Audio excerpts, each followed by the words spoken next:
Hi, I'm Ronnie Wiley. Welcome to On the Spot. This is Charlie Murray. Welcome, Charlie Murray from Band Fitness. Yep. Yeah, this is the before and this is the after photo. If you want to know what Charlie, you're in shape. Thanks, man. I appreciate that. I am too, just not the shape that I want to be. I always tell everybody I'm kind of like going for the anorexic sumo wrestler look, but I need to get in shape too. So you're the guy that somebody would need to come to get in shape. Before we talk about all your fitness journey, you're not from Connersville. Where are you from originally? I'm from New Point, Indiana, actually. Where's that at? So New Point is basically dead in between Greensburg and Batesville, right off the highway. If you blink, you'll miss it. I think I missed it.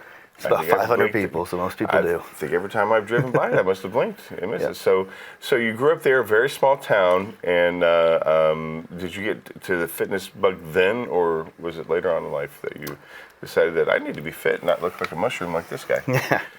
So I was always loved sports. Mm-hmm. Always have played sports. When I was about 13, my buddy had his first big birthday party. Yeah. It was a pool party. I'd put on some weight. I was super embarrassed. I didn't want to take my shirt off. Oh. So I actually ended up sitting on the side the whole time during that pool party. Yeah. So then, like most people do, I'm going to lose weight. Yeah. So at 13, you're thinking at 13. Yep. Wow. Yep. And that's where it's starting younger and younger nowadays. Yeah. So from there, kind of got into the whole, I'm going to eat salads because salads are healthy, and I'm going to run. So, so I did that every day. I ran, ate salads, lost some weight. And this is at 13 you're doing all that. That's amazing. 13, That's how it should start. Yeah. And then from there, man, unfortunately, that was the exact time I hit my growth spurt. Yeah. So then I jumped up to about roughly 5'10", at 110 pounds. Oh, wow. So now I'm getting... So now you got to gain the weight. Right. Now I'm getting picked on for the other extreme. Now I'm super skinny. Yeah. So I get through it. About the time I get into high school, my parents split. Things aren't exactly amicable. Yeah. So I try to distance myself from all of it. I get in with some kiddos I never should have been with. Yeah. About the time I was getting ready to turn 18, 2 of them ended up dead. Oh. The other one's still sitting in jail. Oh, wow. So, thank God I wasn't a part of that. From there it was, okay, I need out of this. I don't know what to do. Sports are over. And a guy named Mike Hanna came and grabbed me, said, hey, man, you're going to the gym with me. Yeah. And I was like, Mike, I'm not going to the gym with you. Right. And he was like, no, you're going to go. I'm like, okay, I'll go. So go in there. He's like, what do you want to do? And like every young man, I'm like, let's hit some chest. Yeah. He's like, all right. So we get in there, and I watch this guy who's, 5'6", maybe 180 pounds, 190, and I'm like, okay, like I could probably keep up with him. And I remember he goes to a plate, and I'm like, okay, I can hit that. Then he goes to 2 plates, and I'm like, I don't know. Then he goes to 3 plates. Then he goes to 4 plates, and I'm like, wow, just mind blown. See, I'm thinking of plates I'm eating. So I'm like 4 plates. That's nothing. Right. So, yeah, and I know what you're talking about. Yeah. Yeah. So I watched him do this, and I remember he had a long sleeve shirt on. He took it off. He has a stringer on, like one of the old school Razorback stringers, and just bangs out 4 or 5 for like 5, 6 reps. And I'm just like, you're amazed. Yeah, like this, I want to do that. Yeah. And so I remember I started getting into it. And over time, I found myself just less angry, less anxious. I started to put on some weight, and I seen Mike about 6 months later. And he was like, so you really fell in love with it? I was like, yeah, man, I've been coming every day, doing all these things. And he was like, cool, man, that's awesome. I can definitely tell a change talking to you. Yeah.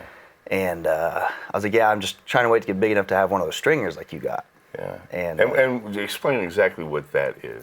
So a stringer is kind of like the old school muscle shirt you see. They're real thin spaghetti strap, and then down the back's that little piece that fans out. Yeah, right, yeah. And you see the muscles bulge. Right.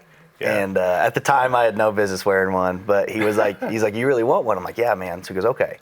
So he walked into the bathroom, took it off, handed it to me, said, it's yours. And it's actually still sitting in my dresser to this day. Oh, wow. From there, man, over the next handful of years, the changes that happen, got to a point where I was blessed enough to be a trainer. Started coaching a lot of people about the age of 19.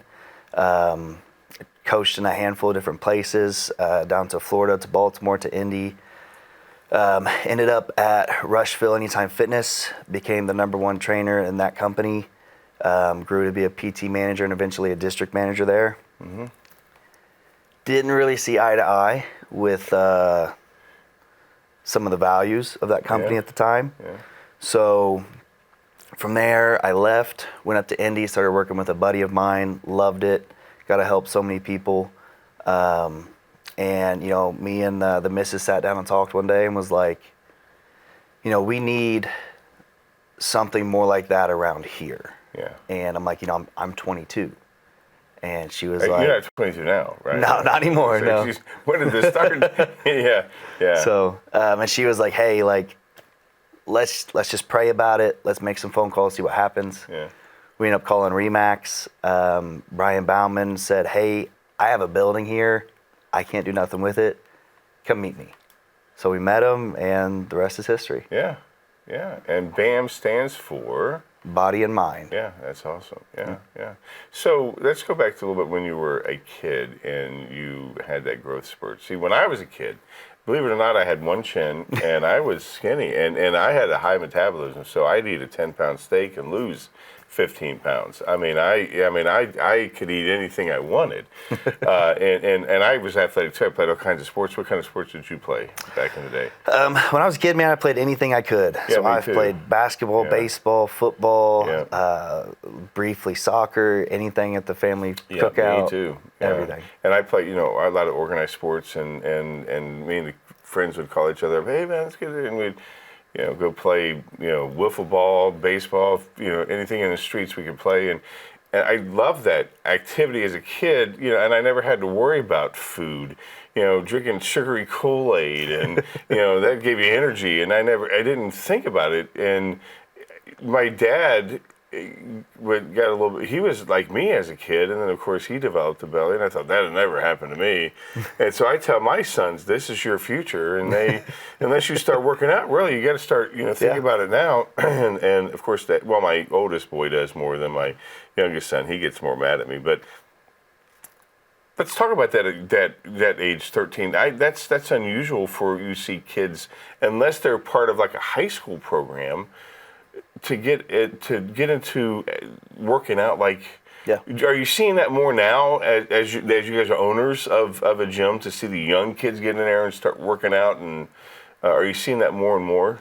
Yeah, absolutely. We have a lot of kids who are in even younger than that in elementary. Oh wow. Whose parents come to me, whether it's that they play sports and they really want to take it seriously and get better, or even more who relate closer to my story as a kid who's a little overweight, being picked on, and mom wants to help them start to lose that weight. Yeah, wow. So, and I think back to now. There's more alert of the processed foods and all the. It's more than just working out. It's eating too. Right. Yeah. And so, do you guys, when you train somebody, do you have a diet that they go by? Yeah, so all of my training clients, I work with them through my training app we have. Mm-hmm. So depending on how in depth or specific they want to be, I can write meal plans down to the ounce and gram, mm-hmm. or I can leave it more broad and give you general ideas and recipes.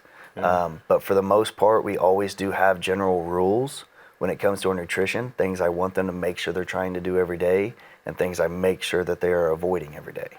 Well, what do you do with somebody like me who's very, very finicky? I mean, the only time I'll eat spinach is if it's a gnocchi, and so that's not really good to eat. I mean, that's not at all, and that's only because it's drowned out in that delicious sauce that gnocchi comes in. But anyway, before I get off on a tangent about my food, what do you do with somebody who is really finicky? Because I have a heart attack diet, just meat and potatoes. Yeah, man, and it's. I'll eat rice, right? But that's probably not good. Rice is good. Not when you put sugar on it. Not when you put sugar. So that's the sugar and butter. So help me out here, Charlie. Help me out here. Tell me what I could do. I don't like carrots. I don't like anything like that. I don't like anything good. Right. So how would you help somebody like that? So it's a process, man. You don't? Good luck. Yeah.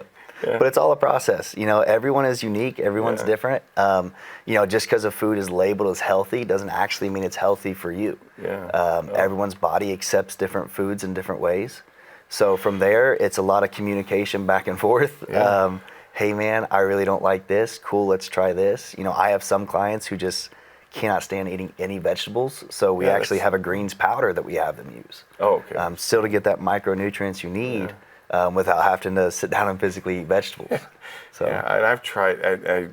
Now I have lost weight. Now, believe it or not, I could take you out there, right off the elevator, and show you pictures that I used to be skinny. So the evolution of the show, we've had to widen the camera. So I mean, I need to. And John's probably back there laughing, but he's in the same boat as me. We need to inspire each other, and you're just the man to do it. So it's not just working out. I mean, there is that. And we were talking off before we went on the air. I was motivated, and somehow I lost it. And I think I didn't realize how hard it would be the first time I just did it. Right. And now I'm like, oh gosh, now I'm thinking of all the negatives. I'm thinking of things I got to give up or this or that, and that's probably not the right mindset. Right. So how would you change somebody's mindset who has been on a yo-yo diet when they come and see you? They've tried it on their own. What are things that you recommend somebody who has done that? What's your first step when you work with them? So first thing we always start with is we always change your verbiage. Mm-hmm. We're not dieting. We're giving our body nutrition. I'm not giving this up. I am choosing to live healthier. So verbiage is a very powerful thing. If you're always focused on what I can't, and never what you can, you have a very negative relationship with food. Yeah. So the first thing we do is we address that. We address the look on what we're doing. I'm not trying to sacrifice this. I'm investing in me. Yeah, that's a good way to look at it. Yeah. So when you had the meeting with the missus and you thought, well, let's go ahead and do this. When you guys opened up, what fears did you guys have to overcome? 'Cause I'm sure there was some fears that you guys had to overcome. Because just like with anything, when you're starting to lose weight, there's like for me, I need to lose a certain amount of pounds. I can't really tell you here, but it's a lot. And anyway, I want to lose it tomorrow. Right. I don't want to lose it in 6 months. I want to lose it tomorrow. And if I don't, what's the point? Right. I want to lose it quickly. So I have those fears. And I'm sure that you guys had fears when you started. How did you overcome those? The best advice I give people, and I tell this to a lot of kiddos too, it's an old expression that not so popular anymore, but it's called burn the boats. So when I quit my job and I opened up our own business, when we stepped out later on and opened up the gym, I didn't have a plan B. It's this gym is going to work no matter what. I will figure out how to make it work, and it's going to work. Yeah. And it was a lot of very long hours. It was a lot of consulting and talking to people who's in this industry, been there, done that, learning as much as I can, seminars, and a whole lot of prayer. Yeah.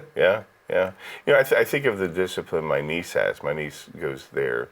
Patricia Burrow, she's like pregnant, and she's like, I think she loses weight when she's pregnant with kids, because she's working out all the time. And it's like, I wish I can have that. We have the same genes, and I'm thinking, why don't I have that type of motivation? It came so easy for me when I was a kid, and I got to work for that. And it's like that makes it so difficult. When you have the aches and pains, we were talking about this before we went on the air, I was like, just the bar, lifting, what's that, 40 pounds or 20 ounces? 45. That was hurt because everything hurts. Right. Everything hurts. I'm sure you guys have a basic plan, because me, I want to lift 500 pounds like you. I want to, be able to,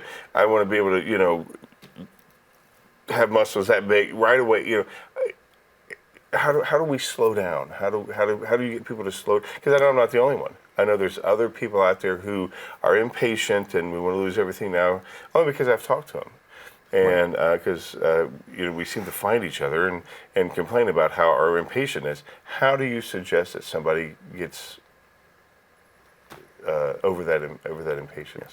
Yeah, and that's a big part of with everything in life, right? You're 19, you immediately want the nice car, Yeah. you want the big house. Yeah. So it's not just fitness that happens with. So when it comes to fitness, the best way that we approach that with most people is we map out your plan. Yeah. So we have this much we want to lose. This is roughly the pace that happens at. Yeah. Here's our steps. So from there we have our overall big goal, and we have our mini goals in between. So hey, this first 2 weeks we want to accomplish this, and that's all I want you to think about. So the first 2 weeks, maybe that's just your water. Hey, we're going to work out, and I want you to drink this much water. And then once you do that, we celebrate that goal just like we hit our weight loss. Like, dude, that's 2 weeks of drinking this much water. That's fantastic. Yeah. Most people can't do that. Yeah, I have no problem with that. Water is no problem for me. It's the times where I go to Kings Island and see Barks Cream Soda. Right. I gotta drink that, and it's like, then I'm on a Barks Cream Soda binge, which is not good. Obviously the sugar is not good. When you hear about good foods, bad foods, what is a metabolism builder, what is a metabolism killer? I mean, that gets kind of confusing. Do you guys handle that? Do you guys help people out with that to educate them on that? Yeah, and we try to explain it as simplistically as we can. And honestly, man, nowadays, especially with the internet and the fitness influencers, everybody wants to sound like they have the new super ingredient. Everyone wants to sound like they have this new fantastic discovery. And the science on losing weight hasn't changed in 50 years. It's very, very similar. Some of the exercise science has changed as far as the correct way to do things. But when it comes to losing weight, it's simplistic. Yeah. This is how we do it. This is this. The trick is, how do we do it with you? Yeah. And from there, that's just a lot of communication back and forth. What's going to work for you so we can lose this weight and keep it off, not just lose it and gain it back. I think, and when we were talking, it became like my lifestyle. And I think that's what you want people to get. And then when I lost that, I think I went into years of mourning. And I think I may be still in mourning that I lost it. I look at those photos and like, oh man, it's sad. It's really, you talk about not wanting to take your shirt off, I don't want to take my shirt off. I mean, I was on, a cruise, and I couldn't even do the zip line on the cruise ship because I was too fat, and it was like, so it was like I did, but still, I haven't joined the gym, and I need that motivation. And so, what's that now? BAM Fitness, you guys have been in since when? When did you guys start again? So our soft opening was August 10th of 2019. Oh wow, okay. And then you had a big opening probably after COVID. Well, we did it in October. Yeah. We didn't know COVID was coming. No, nobody did. About December, January is when that really started to come around, and about March is when they told us we had to close. Wow. Yeah, and how long were you guys closed? 2 months to the day. Wow. Yeah, that's wow. Yeah. And so when you came back, obviously people were they out of shape, or were they?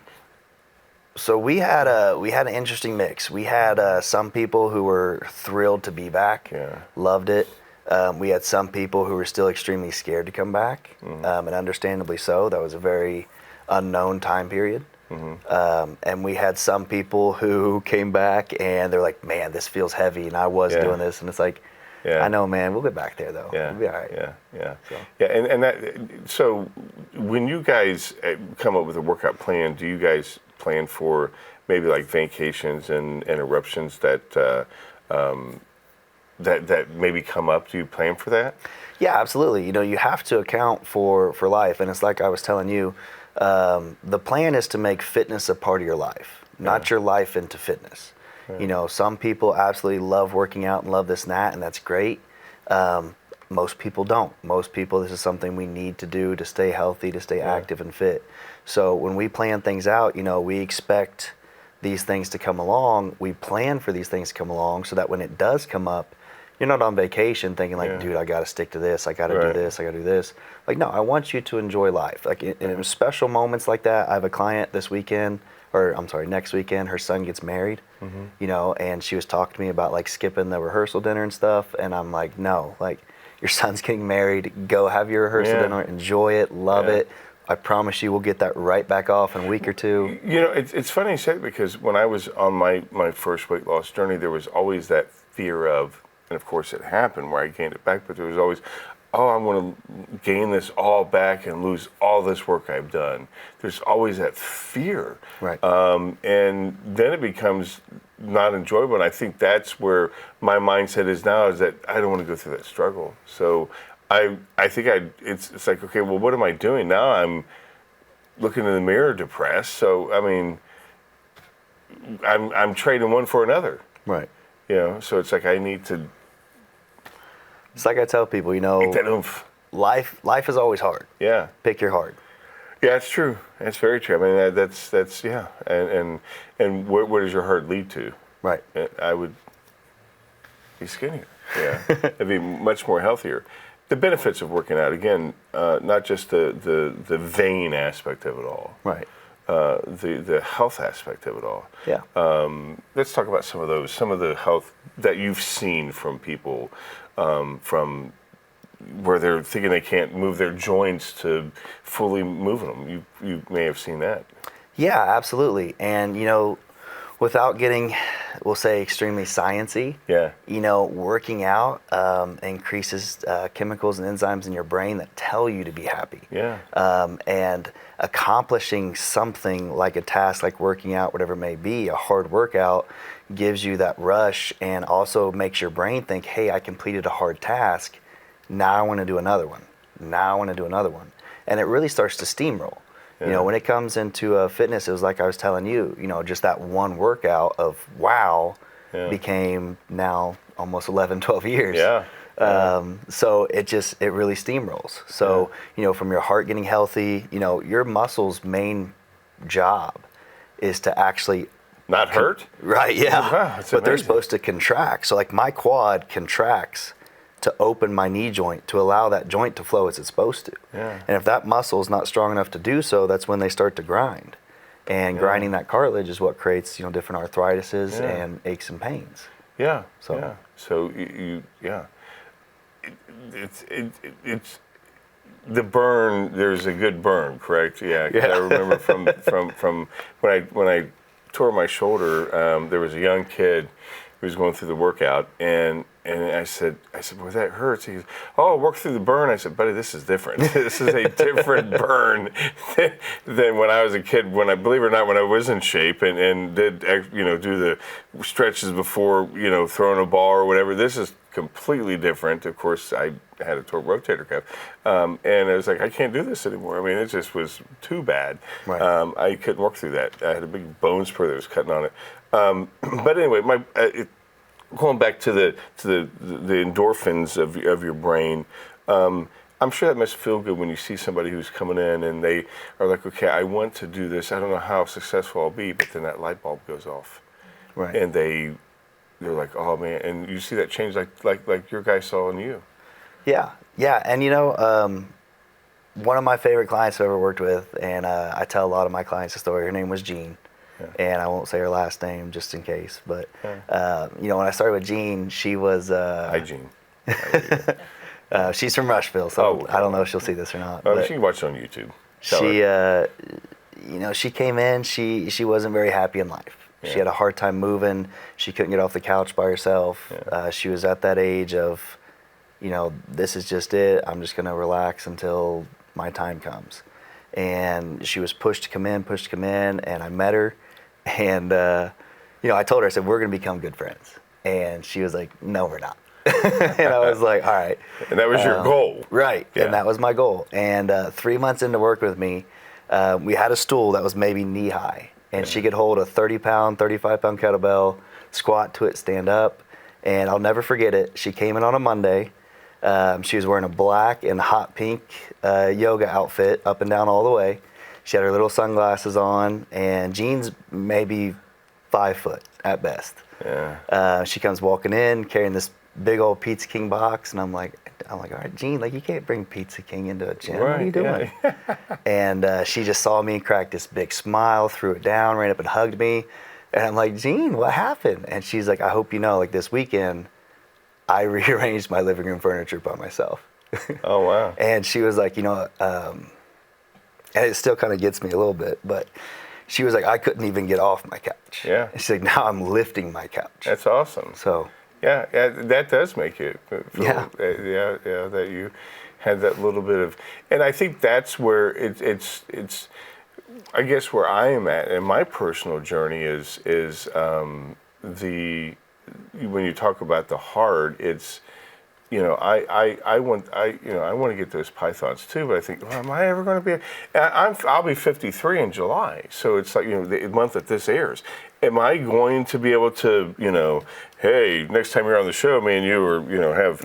Am I going to be able to be defined like that, or am I going to be one of those flabby Ric Flair looking guys? I mean, I want to that's I want that look. I just want to feel healthy. I guess first. That would be my first goal. If somebody like me would walk into you can use me as an example, would walk in, kind of like, I want to do this, but I do, but I don't. They have that kind of that. What I'm saying, they have that hesitation. Right. How would you work with them? So honestly, man, the first thing we're gonna do, and I'll use you kind of as an example, is I know you want to lose weight. Yeah. Why do you want to lose weight? I just want to. I guess it all boils down to I want to feel better. Okay. Why do you want to feel better? Because I'm tired of feeling bad. Tired of it. Yeah. Are you really tired? Yeah. Of it? Oh yeah. Yeah. All right. Yeah. I mean, really, and that's the truth. I'm tired of my knees hurting, my ankles hurting, I'm just tired of. I'm tired of it beating me. Does that make sense? I'm tired of thinking. I'm tired of like when I quit smoking. I never thought that was 18 years ago. I never thought I could ever do that. I thought I'd be smoking till the day I die because I loved it so much, and then I couldn't quit. And I think this is harder. I really do. I think this is harder because food is I'm supposed to eat.